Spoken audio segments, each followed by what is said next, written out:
3 Stoic principles that transform anyone into a rock on his power. The 3 pillars of Stoic philosophy. Hello, I'm Noah, and it's an honor and a pleasure to be here with you today to dive into an ocean of ancient wisdom of philosophy. Has the power not only to calm us, but to rebuild us from the inside out. Maybe it was a wave of anger that made you say harsh words, which you regretted the next moment. But what if I told you that calm is, in fact, the most potent form of strength? Far from being an abstract theory, Stoicism was forged by people who faced extreme realities, like the slave Epictetus, the wealthy advisor Seneca, and the emperor Marcus Aurelius. And what if I told you that, in the midst of life's hurricane, there is an eye of tranquility within you, an unshakable center of power, or a tide of anxiety that drowned you in worries about a future that hasn't even arrived? Perhaps a feeling of sadness that paralyzed you, making the world seem gray and meaningless. Epictetus summarized it brilliantly. Of things that exist, some are in our power, and others are not. In our power, our opinion, movement, desire, inclination, and, in a word, whatever is our own action. The things not in our power are the body, property, reputation, office, and, in a word, whatever is not our own action. It does not preach the suppression of emotions to feel as human, but it teaches us not to be dominated by them. What is outside of your control? The traffic, the slow driver in front of you, the accident that caused the congestion, the time you will arrive. The second, and equally important, is what is the right thing to do. For the Stoics, virtue manifests in 4 main forms. It is logic and reason at the service of a better life. To understand that we are all part of the same humanity, and that our good is linked to the common good. It is discipline, moderation, and the ability to say no to oneself, resisting excess and temptation. Here we enter the heart of Stoic ethics, the pursuit of virtue as the supreme good. You stop wasting your precious vital energy on lost battles,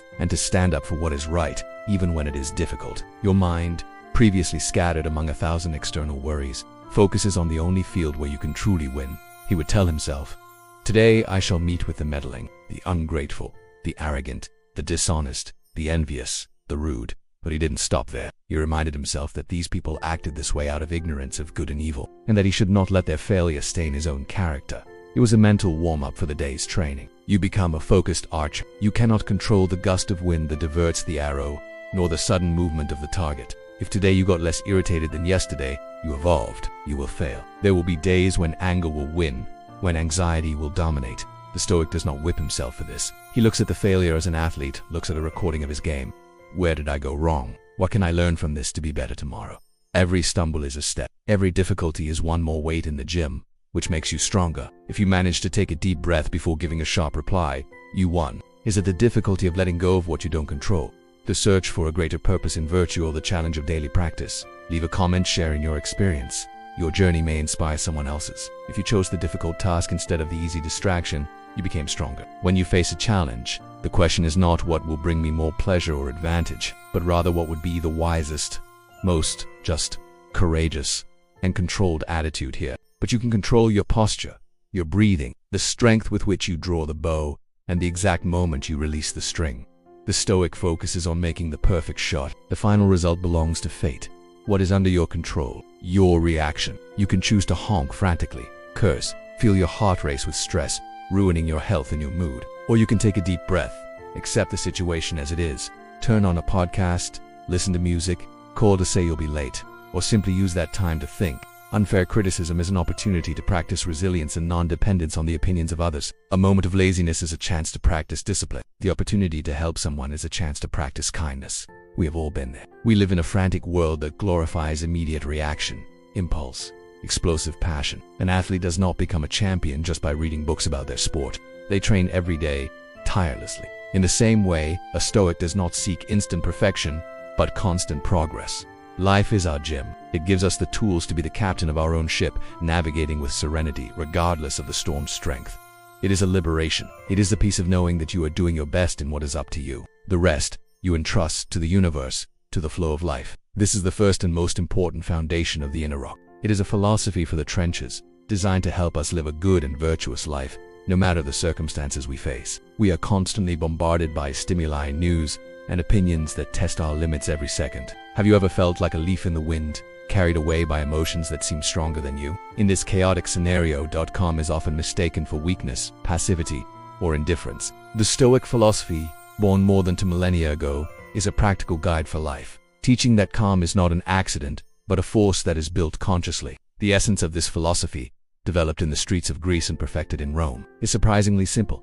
True peace comes not from controlling the outside world, but from mastering our inner universe. Stoicism invites us to observe our feelings and respond with wisdom and reason, even in the midst of chaos. Pillar 1.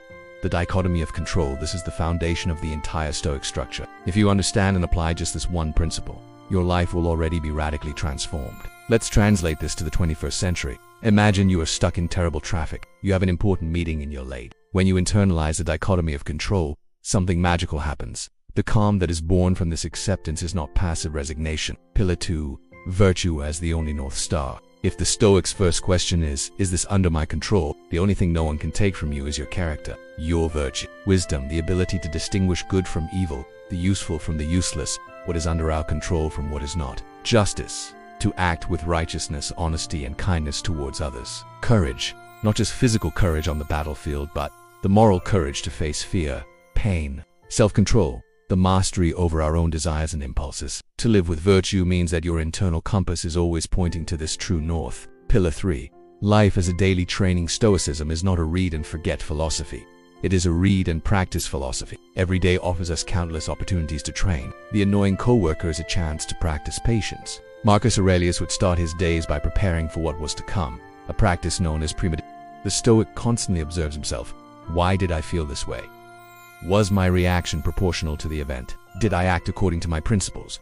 This mindset of continuous training frees us from the tyranny of perfection. Now, I would love to know which of these pillars resonated with you the most at this moment in your life.